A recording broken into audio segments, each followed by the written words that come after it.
All right, so I know a lot of people struggle in getting high score band in IELTS reading, and a lot of people ask me how I got 9 band score in IELTS reading in my first try. And for that, I have given myself like 3 basic rules, and I'll discuss those 3 basic rules today. I have got 9 bands in reading, I have got 9 band in listening, 8.5 in speaking, and 7.5 in writing. And I've given IELTS in total of 3 times. And my first attempt was way back in 2015 when I wanted to immigrate to Canada for studying purposes.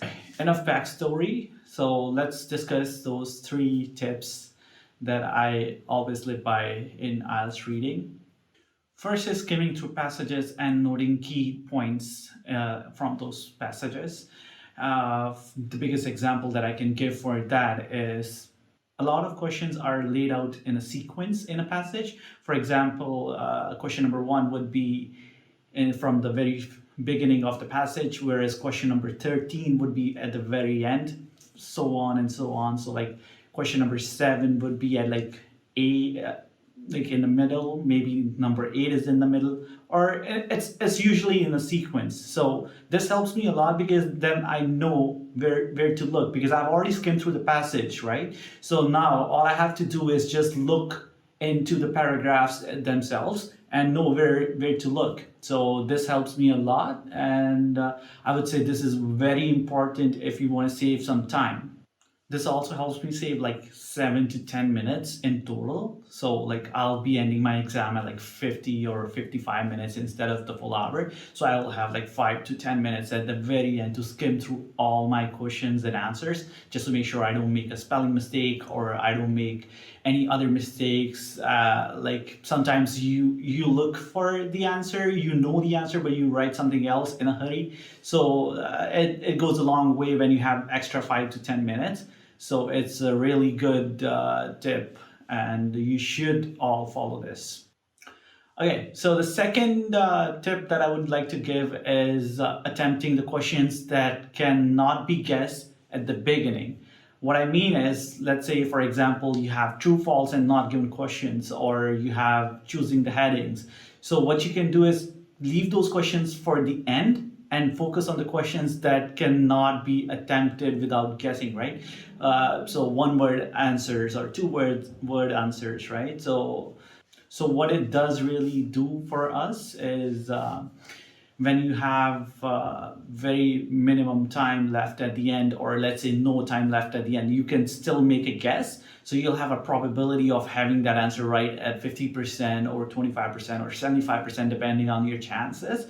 So what I would suggest is leaving those questions at the end. I'm not saying leave it at all. I'm just saying like you may have like 30 minutes at the end, or you may have like 5 minutes left at the end. So having those questions, if you can answer them, like that's great. But some of those questions are really tricky, especially the not given and the false ones. So I would say like if you're not able to do that in a timely manner, leave them for the end so that you have like enough chances on your side so that you get the best possible score for yourself. And finally, I would say the last one is to attempt the easy ones first and the hard ones at the end. I never complete my exam in a sequence.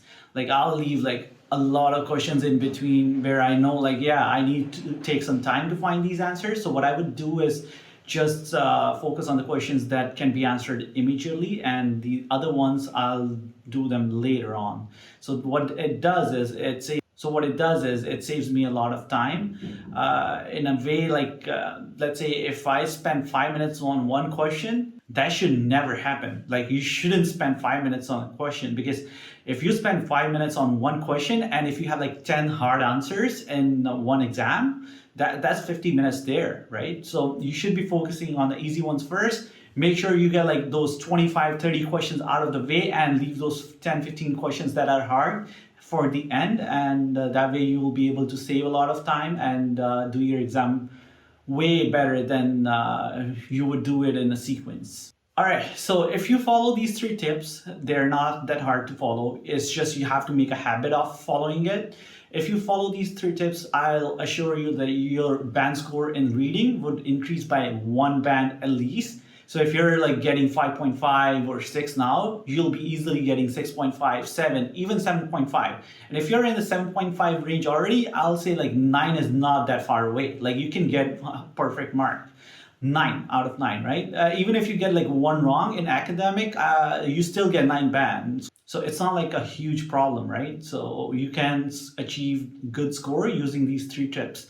So this is how I study generally, right? Like it's not like I learned these from someone. It's just how I have my method of learning set in my brain. All right. So at the very end, I would like to say like I'll be releasing a lot of videos on reading, listening, speaking, and writing content. Like I've got good score. I would say excellent score in all 4 modules. I have given IELTS 3 times, and depending on how this video goes, I'll be releasing a lot more stuff soon, maybe like daily or weekly basis, depending on how the audience reaction is, or if this video takes off. So what I would suggest is please subscribe, like the video, so you guys get to see more of my content and I stay motivated to make more good videos on IELTS. I'll be sharing a lot of tips and tricks, and eventually, maybe if everything goes well, I plan to start online sessions, live sessions, and they'll be all free. I won't be charging anything, so anyone can join in on YouTube. So all the content would be free, and the sessions would be free. There would be no fees, and you can join it from anywhere, wherever you're sitting in the world, right? So all I have to say is ciao till next time.